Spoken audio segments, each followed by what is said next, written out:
Freight corridor के virtual उद्घाटन समारोह का किया बहिष्कार। वीरेंद्र सिंह सांसद चंदौली। वाराणसी। प्रधानमंत्री के द्वारा गरीबों के जमीनों को जबरदस्ती हड़पने के विरोध में कल फ्रेट कॉरिडोर के वर्चुअल उद्घाटन समारोह का बहिष्कार किया।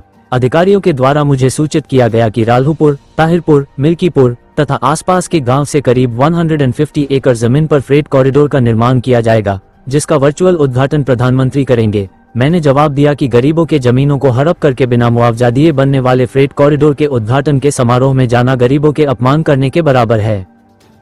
देखिए, कल प्रधानमंत्री जी की तरफ से एक निमंत्रण आया कि माननीय प्रधानमंत्री जी अपना सपना पूरा करने के लिए फ्रेट कॉरिडोर का वर्चुअल उद्घाटन कर रहे हैं। मैं लगातार उसका विरोध कर रहा हूं। मैंने सदन के अंदर विरोध किया, सदन के बाहर विरोध किया, क्योंकि वह 0.01% भी सफल नहीं है, क्योंकि गंगा नदी में पानी नहीं रहता है। किसानों तक को पानी जब उनकी आवश्यकताओं के अनुसार पंप कैनाल के जरिए नहीं मिल पाता है, क्योंकि उतना पानी उपलब्ध नहीं होता। केवल 2 महीने बाढ़ जब रहती है तो हो सकता है कि उसमें जल परिवहन या पोत परिवहन जो है वो चल सके। तो ऐसी परिस्थिति में केवल 0.01% की सफलता के लिए 3 गांव के जो है गरीब किसानों की जमीन औने पौने दाम पर जबरदस्ती छीनने का प्रयास शासन कर रहे हैं, जिसमें हमारे मलाह समाज के लोग हैं, हमारे अन्य पिछड़ी जातियों के लोग हैं, अल्पसंख्यक समाज के लोग हैं, जो किसी तरीके से अपना जीवन यापन कर रहे हैं, भूमिहीन जाकर हैं। मेरा मानना यह है कि यदि आपको सपना पूरा करना है तो आप इतना पैसा अडानी को दे रहे हैं, आप कम से कम इतना पैसा जरूर जो है उस परियोजना के लिए दे दीजिए, जिससे किसानों को उचित मुआवजा मिल सके, उनको विस्थापित करके उनको मकान मिल सके, बन सके, ताकि वो खुशी खुशी जो है कि अपनी जमीन दे दें और आपकी परियोजना भी सफल हो जाए।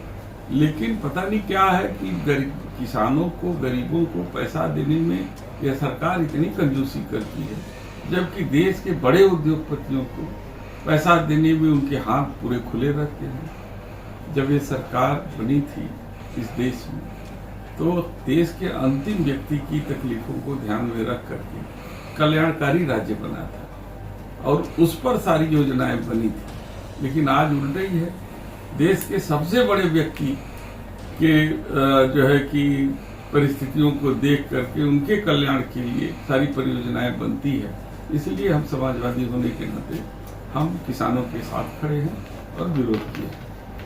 आज शाम को प्रधानमंत्री मन की बात को संबोधित करने वाले हैं, किस तरह से देखते हैं? मैं कहा कि बहुत हो चुकी मन की बात है, अब सुनिए प्रधानमंत्री जी जन की बात। तो जन की बात यदि आप सुनेंगे तो देश का कल्याण होगा। अब जनता उब गई है, इसलिए अब रेडियो पर न करके टीवी पर चेहरे के साथ मन की बात करने जा रहे हैं। अभी डिप्टी सीएम कल आए थे ब्रिजेश पाठक, उन्होंने अखिलेश यादव को टारगेट करके कुछ कहा है, तो आपकी राय क्या है? मैंने पहले भी एक चैनल में इंटरव्यू में कहा था कि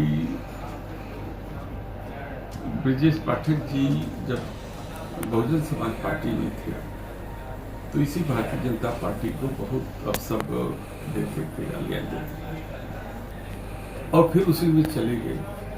आज उनकी दृष्टि समाजवादी की तरफ है, तो समाजवादी को जो गालियां दे रहे हैं, तो हो सकता है कि भविष्य में निगाहें उनकी समाजवादी की तरफ, तो इसलिए उस पर बहुत विशेष। क्या लगता है आने वाले समय में ब्रिजेश पाठक समाजवादी पार्टी में शामिल होंगे? जो मुझे कहना था मैंने कह दिया, आप अंदाजा लगा लीजिए।